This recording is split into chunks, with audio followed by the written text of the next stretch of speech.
So we talked a bit about basics and about some trends that I just kind of quickly touched upon. Now let's say you have the opportunity to create a team or to invite someone new. How would you go about that? How do you create your dream team?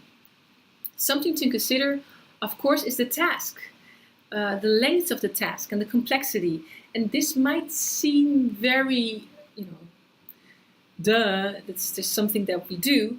Well, I'll give you an example that it's not that clear. I know a lot of organizations, when there's a certain topic, you just get invited. You get your Outlook invite, especially when those of you who are working in a bigger organization, all of a sudden you get this invite and you have to be somewhere. And you get there and you think, why am I here? What is the reason for this? Am I just a representative of a certain department? Or what some people do is they just have this tendency to just invite everybody. Because that's, and maybe this is also the Dutch culture where we all have to agree. When the task isn't too complex, don't invite too much people to the team. Really think about, okay, how much diversity in expertise do we actually need? And make that also explicit, for instance, with those meetings. Why is someone there? Why is someone there? Other parameters, size. There are two things. On the one hand, the bigger the group, the team, the more diversity you usually have. And diversity ignites creativity, is really needed to help organizations improve. But usually the bigger, the more difficult. So think about that when you are creating a team. I already mentioned diversity, interdependence. To what extent do you really need each other to do the work? There are certain types of jobs where there are specialists doing their own thing and they just share knowledge, and that's okay. And then when it comes to the type of people you need, I would go much more into that. And here is a nice overview, which I borrowed from two of my colleagues. The source is below, which is in Dutch. But I think it's really nice because what they say is there are certain types of teams. In some teams, you need people who are looking at the outside world. They are more focused on what's happening, what are the developments, what are our clients doing. And then there are also teams focused much more internally.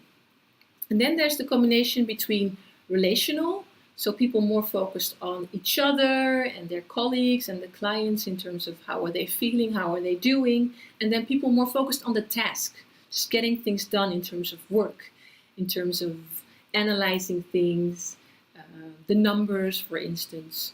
And then you get 4 different types of teams. And it's nice to have a conversation, for instance, about what type of team do you have. When it comes to externally and task, for instance, you could think of a sales team in sales, really focused on the outside world and their task. And so for each and every one of them, there are examples, and maybe it's nice to reflect on which ones you recognize, which ones you feel comfortable with. Personality is an important thing in teams. My company is called Remember the Talent because I think that you need different types of talents.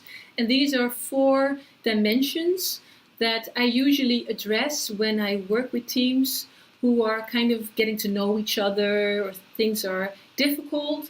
And sometimes we just start with, who do we have in the team? There's an example. One time I was working with a team and there was lots of difficulties. And before I could even start creating a session, I asked the manager, so how often do you have lunch together? And he said, lunch together? We usually eat our lunch before our desks. So when it comes to relational, that wasn't really part of this group dynamic. And I said, well, let's start with that then. Maybe it's nice to know who your colleagues are, what keeps them busy apart from the task, creating relationships together, and then we can really work with you. So, and also maybe invite someone new in the team who is more focused on it, because it's pretty clear that the balance is now off. This you can do with, for instance, MBTI, Myers-Briggs Type Indicator, but also Belbin, of course, very famous team roles, and there's lots of other things, insights, management drives. It's really tools, doesn't really matter which one you use, just to get a basic insight and awareness about what types of people do we have in the room, how do we collaborate and use each other's talents. This is actually that important that, for instance, Jim Collins, Good to Great, says maybe it's even more important to get the right people in the bus before you even know where you're headed. So just really get to know your colleagues, know what they're good at, and make sure that they are in the right spot, so that they get energy from a certain type of task, that they're good at something, and make sure that they are then responsible for that bit before you even start talking about, okay, what is our team strategy, what type of clients would we like to get. It's all about order in this sense. Getting to know investing. I was telling you about my dream team adventure, where I was looking at different teams here in the Netherlands who would say, yes, we are really good as a team. And one of the examples I have is this team where they say we really invest in each other. So we start with an internship. The people get paid, but it's explicitly a time to experiment with the guests. So they come inside the organization, they really get to know our culture, we really get to know them, so we get to observe what they're good at, what they're great at, and then after a 2-month period, we review, do we really want to work together and make this more definite. So it's an investment to make, but it's something that really plays out well.